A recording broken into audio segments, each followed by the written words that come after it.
تین مسئلے بیان کرتے ہیں۔ نمبر 1 مسئلہ، اگر کسی نے وضو بنانے کے بعد ناخن کاٹ دیا وضو ٹوٹ جاتا ہے یا نہیں؟ دوسرا، اگر کسی نے کپڑے چینج کیے، سطر کھل گیا، وضو ٹوٹ جاتا ہے یا نہیں؟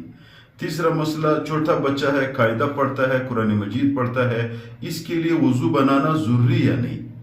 یا چھوٹا بچہ بغیر وضو قرآن مجید کو چھو سکتا ہے، قاعدے کو اٹھا سکتا ہے، کیونکہ قاعدے میں آیاتیں بھی ہے، صورتیں بھی ہے۔ تینوں اہم مسئلے ہیں۔ تینوں مسئلے بتانے سے پہلے آپ لوگوں سے گزارش ہے چینل سبسکرائب کریں۔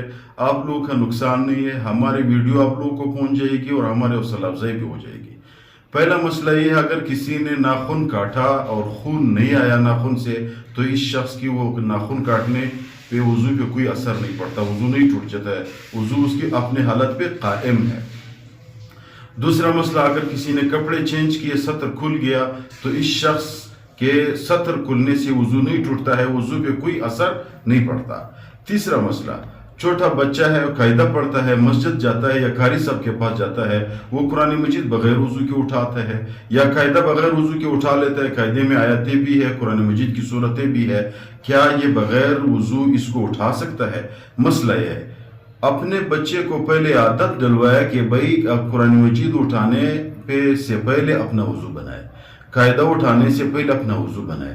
بچے کی عادت بنائے کہ جب قرآن مجید پڑھتا ہے یا قاعدہ پڑھتا ہے، قاری صاحب کے پاس جاتا ہے یا اپنے والدین خود اس کو پڑھاتے ہیں، تو اس کی عادت بنائے کہ بھائی وہ پہلے وضو بناؤ۔